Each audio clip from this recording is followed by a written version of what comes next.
Eh, Hoy quiero hablarles de un elemento indispensable, necesario, que es la oración.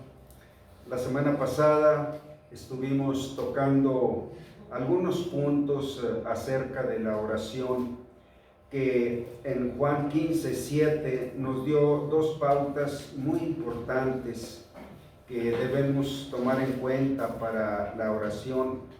Es en Juan 15:7. Voy a leerlo. Cuando hablábamos de permanecer en el Señor y que el Señor permaneciera en nosotros, pero de eso se basó el mensaje anterior. Pero aquí menciona un versículo muy importante. En el versículo 7, Juan 15, si permanecéis en mí y mis palabras permanecen en vosotros, pedid todo lo que queréis y os será hecho. Bueno, esa es una guía muy importante, es una directiva para orar en la voluntad de Dios. Él empieza diciendo, si ustedes permanecen en mí y mis palabras permanecen en vosotros, pedid todo lo que queréis y os será hecho. Bueno, eso implica que nosotros oremos en la voluntad de Dios, que es su palabra, y que oremos en su espíritu de la palabra. Si Él permanece en nosotros, bueno, Él permanece en nosotros por el Espíritu Santo. El Espíritu Santo nos trae la presencia del Padre y del Hijo a nuestro corazón, y nosotros cuando oramos estamos orando según su palabra. Es la guía suprema para tener una oración eficaz. Y en Primera de Juan 5, 14 y 15, y dice, esta es la confianza que tenemos en Él, que si pedimos alguna cosa conforme a su voluntad, Él nos oye. Y si sabemos que nos oye, sabemos que tendremos las peticiones que le hayamos hecho. Bueno, esas son pautas, son directrices para que nuestras oraciones tengan resultados, tengan respuesta. Y es tan importante tener la guía de la palabra para pedir lo que a Dios le agrada o lo que Él quiere darnos, lo que está en su voluntad hacer en nosotros. Bueno, tenemos un ejemplo de esa oración aplicada en un determinado caso, en una situación especial, pero Él aplicó estos dos conceptos, estas dos directrices, conforme a la palabra y conforme a su voluntad. Entonces, voy a leer este pasaje que está en Génesis 32, 8. Si gustan pasar acá al frente. Bueno, cuando ustedes gusten. Bienvenidos. Génesis 32, 8. Y es un caso, la vida de Jacob, en un tiempo de su vida donde él llevó a cabo la oración así, llevó según la circunstancia que él estaba viviendo, él aplicó la oración. Y voy a leer, esta es la situación en la que él se encontraba en este pasaje. Bueno, quiero mencionarles que la vida de Jacob por lo menos marca 3 etapas. Cuando él vivió en su juventud al lado de sus padres y tuvo un conflicto muy fuerte que lo obligó a separarse, a alejarse, a irse lejos de su familia. Él tuvo un pleito por una herencia con con su hermano Esaú. Y eso lo obligó porque él estaba en peligro de perder su vida y abandonó el lugar para irse a una tierra lejana. Y esa fue su primera etapa. La segunda etapa es que cuando él se fue prácticamente huyó a una tierra donde había familiares de su padre y de su madre. Y allá pasó la segunda etapa. Ahí pasaron 20 años en esa segunda etapa. Y luego la tercera etapa es cuando Dios viene a su vida y le dice que regrese al lugar donde él lo quería tener. Era la tierra donde vivían sus padres y ellos vivían en la tierra prometida, en la tierra que Dios había prometido al pueblo de Israel. Y precisamente en esa tierra era donde Dios iba a hacer un pueblo. Este territorio, esta nación que hoy en día está en guerra, ahí fue el escenario donde se llevó a cabo este pasaje en la vida de Jacob. Y bueno, aquí nos vamos a ubicar en la tercera etapa, cuando Dios le habla a Jacob que regrese, que él le hará bien y que no lo dejará. Y entonces él enfrenta su pasado, el conflicto que había dejado con mucho temor.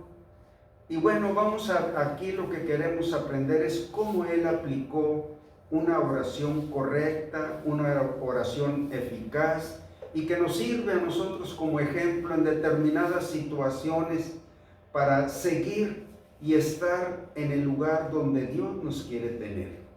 Bueno, dice así este pasaje de Génesis 32, del 1 al 12. Dice: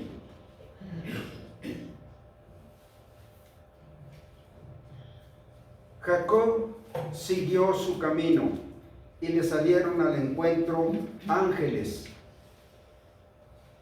de Dios, y dijo Jacob cuando los vio: campamento de Dios es este.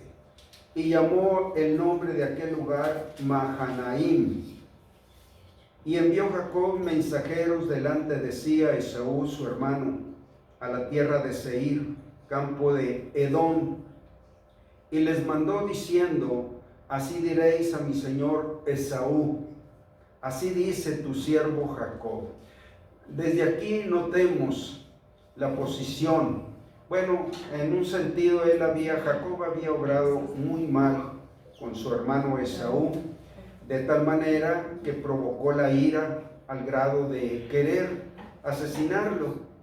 Y después de 20 años, Dios le dice que regrese y empieza a dirigirse en esta manera: Esaú como señor y él como siervo. Eso habla de la posición, de un estándar de humildad con la que él venía. Y dice así, le mandó diciendo: así diréis a mi señor Esaú, así dice tu siervo Jacob, con Labán he morado y me he detenido hasta ahora, y tengo vacas, asnos, ovejas y siervos y siervas, y envío a decirlo a mi señor para hallar gracia en tus ojos. Y los mensajeros volvieron a Jacob diciendo: vinimos a tu hermano Esaú, y él también viene a recibirte, y 400 hombres con él.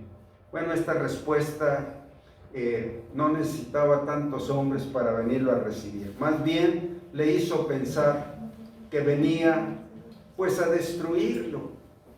Y entonces Jacob se llenó de pánico, de temor.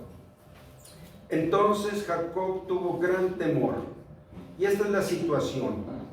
Un tiempo de un gran temor por un gran conflicto, por una situación que tenemos que enfrentar y porque tenemos que seguir adelante. en la voluntad de Dios.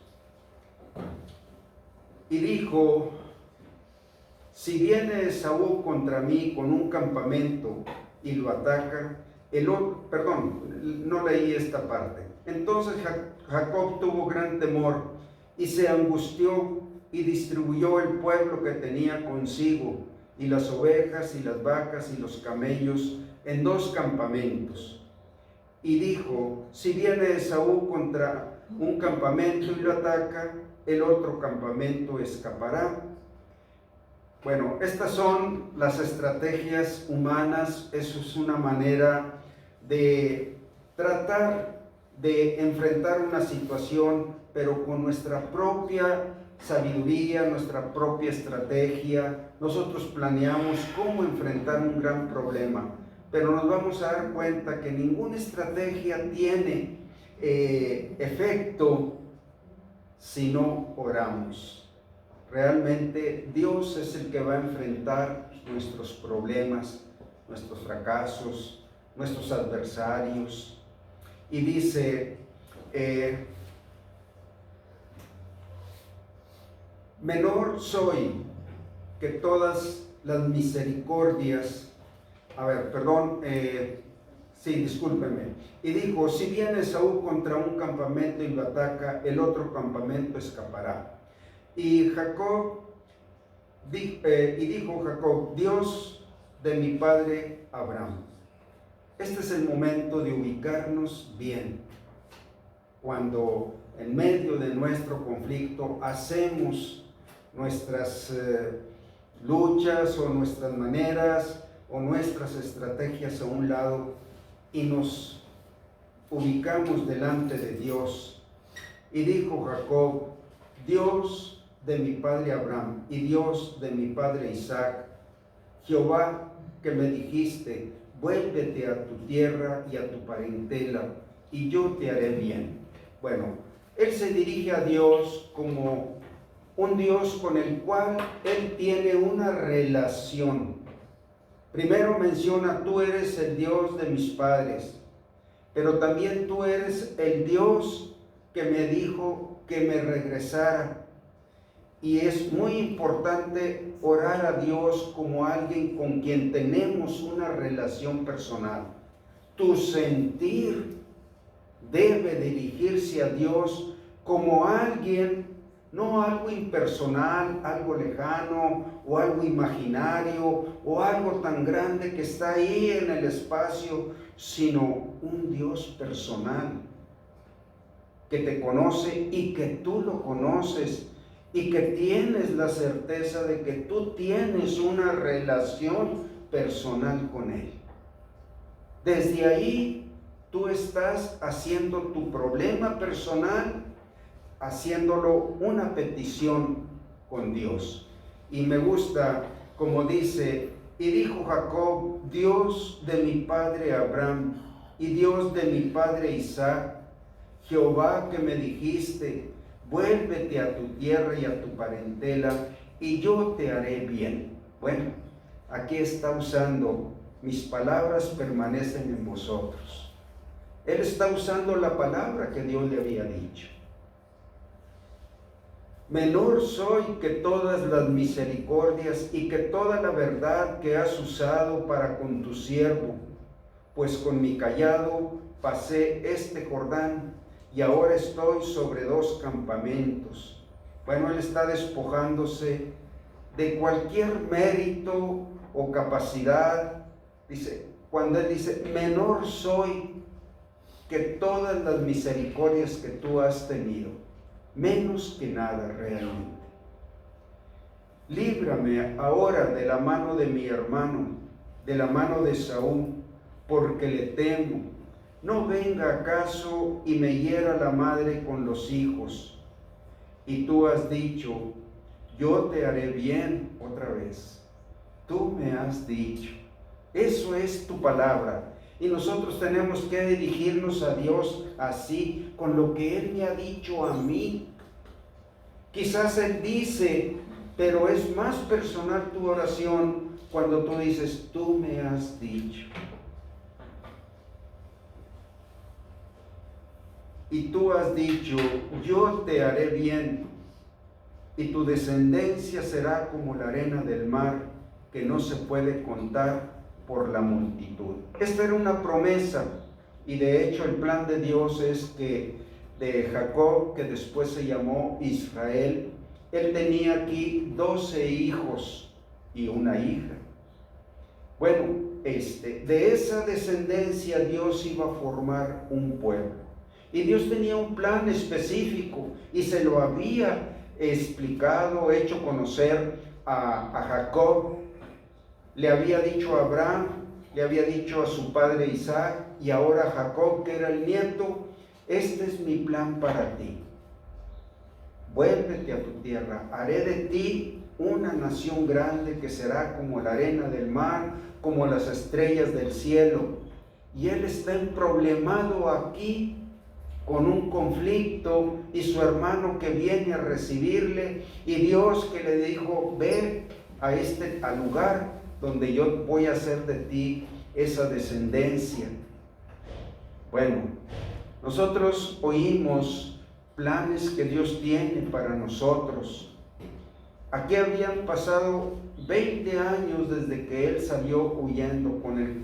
Dios estuvo tratando con él en esos 20 años para ser un Dios personal, más bien que lo conociera en su día a día como un Dios personal.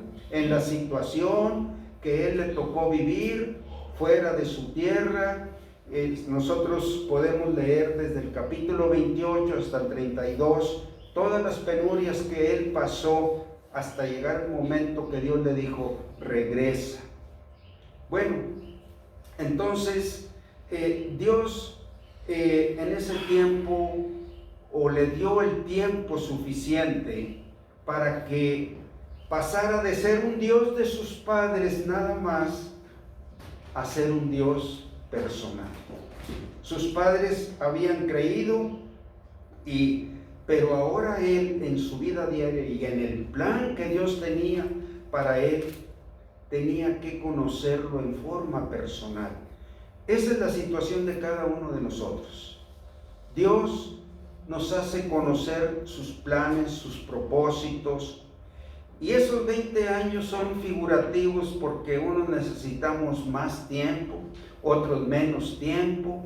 El caso es que necesitamos ese tiempo donde nosotros aprendemos a vivir en esa relación que Dios tiene.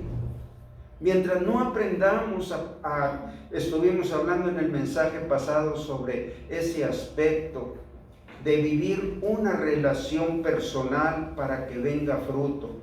Dios pasa un tiempo con nosotros, enseñándonos, moldeándonos, instruyéndonos, corrigiéndonos, hasta que somos tan conscientes de que tenemos una relación personal, la experimentamos de tal manera que Dios ya no se aparta ni de nuestra mente, nuestros pensamientos, en todo aprendemos a vivir con Él. Ese es un tiempo de aprendizaje o un tiempo de madurez, un tiempo de instrucción, un tiempo de correcciones, hasta que Dios es tan personal, ¿verdad? Que ya no es nomás el Dios de mis padres. Y a partir de ahí, Dios me dice, ahora sí, voy a trabajar contigo. Ese tiempo es el que tenemos que considerar. ¿Cuánto tiempo necesita Dios para tenernos listos en el plan que Él va a usar? Jacob está en este punto de llegar al momento donde Dios iba a empezar a cumplir su plan. Todo lo que tuvo que sufrir, todo lo que tuvo que ver la gracia, la misericordia, las providencias. Él regresa aquí como un hombre rico, con abundancia de bienes, pero él tuvo que aprender muchas cosas. Bueno, pero el punto central de todo esto es un momento de enfrentar su pasado.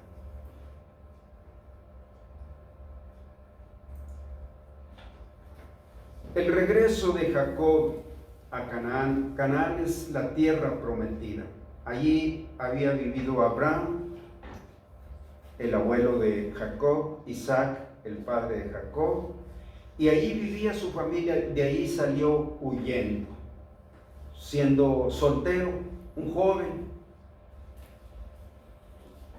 El regreso de Jacob a Canaán no se presenta con facilidad.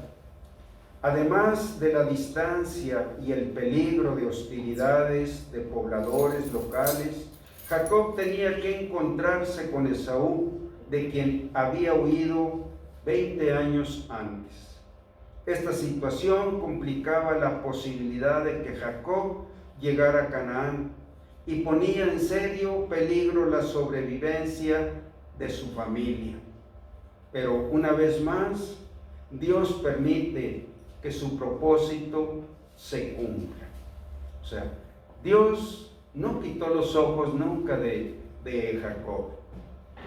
Se basó en la respuesta que Jacob tuvo para ir Dios avanzando en los planes que tenía para él. Así es con nosotros. Dios no quita sus ojos ni cambia sus planes para conmigo. Depende de mi respuesta a Dios, como Él trata conmigo, que yo me vaya alineando, que me vaya entregando poco a poco hasta que llegue el momento que estoy listo para vivir para el plan de Dios, lo que Él quiere hacer conmigo. Y ustedes han oído mucha enseñanza acerca de lo que Dios quiere hacer con ustedes, de lo que Dios quiere usarlos. Bueno, quizás están en ese tiempo en que Dios está preparándolos para tenerlos listos para empezar a que haya un desarrollo, un crecimiento, un fruto, una multiplicación de sus vidas. A Jacob le esperaba una multiplicación de su descendencia, pero también una gran multiplicación espiritual. En Jacob están nuestras raíces de nuestra fe. De una de sus hijos, de Judá, se formó una familia, luego una tribu, y de esa tribu vino nuestro Señor Jesucristo. Y por medio de nuestro Señor Jesucristo, Dios nos integró a esta raíz. Nuestra raíz espiritual de nuestra fe cristiana está en este hombre, y en su padre, y en su abuelo.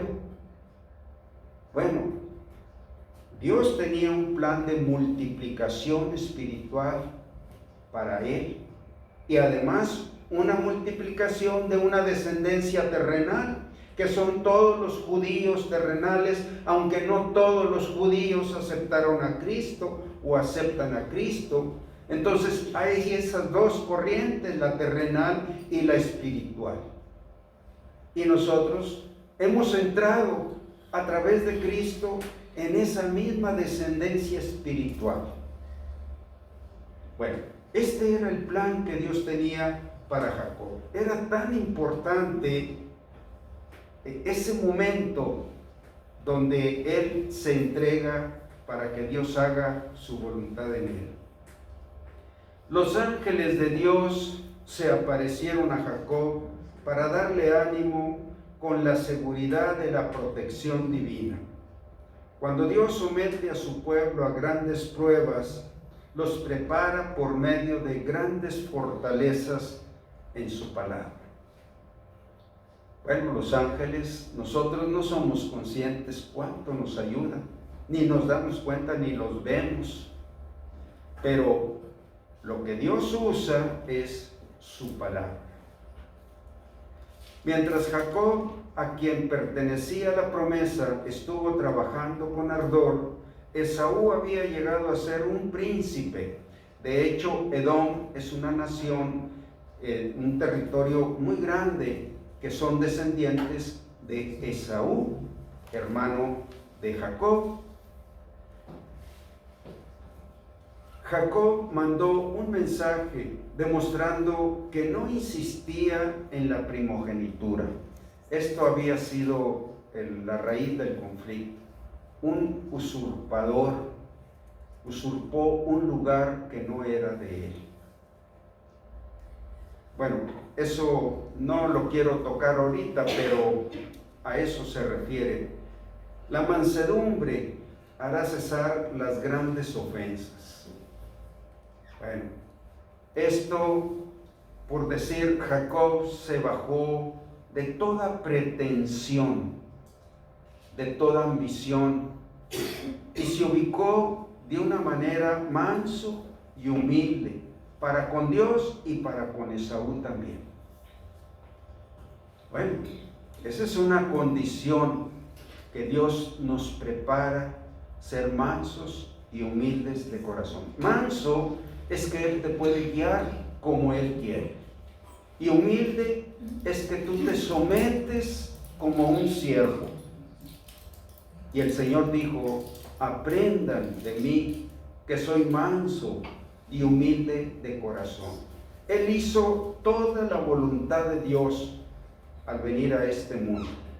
Su mansedumbre, su docilidad, es parte de lo que Dios tiene que prepararnos a nosotros, que Él nos puede mover.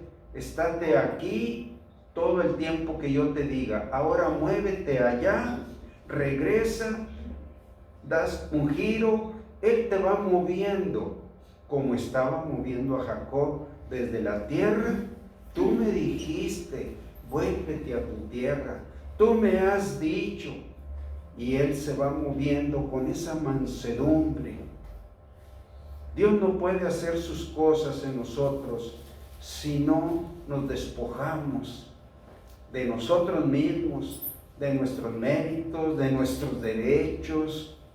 Un siervo no tiene derechos. Su sustento es su amo. La vida de él está en su amo. Bueno, ese es un grado donde nosotros consideramos que, en un sentido, Dios es nuestro Señor, pero también es nuestro amo porque Él nos manda. Y siervos, los siervos tienen una distinción. Ellos viven en la casa de su Señor. Los esclavos no, los siervos sí. Bueno, nosotros vivimos en la casa de nuestro Dios y toda nuestra vida depende de nuestro Señor. Un siervo le dice a su amo: Señor, Señor. Y en la realidad, mande, Señor.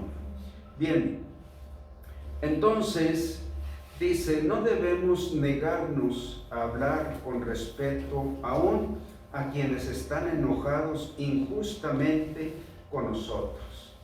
Eso nos ayuda mucho a tener un acercamiento o un abordaje a una persona que le queremos hablar de Cristo. Es una mansedumbre. Yo voy en un nivel de que estoy sirviendo a Dios y me acerco a una persona despojado de mí mismo, con mansedumbre. Jacob recibió un informe de los preparativos bélicos de Esaú contra él y tuvo mucho miedo. Aquí vamos a ver, otra vez voy a leer los versículos, es donde está su oración en Génesis 32, 9 al 12.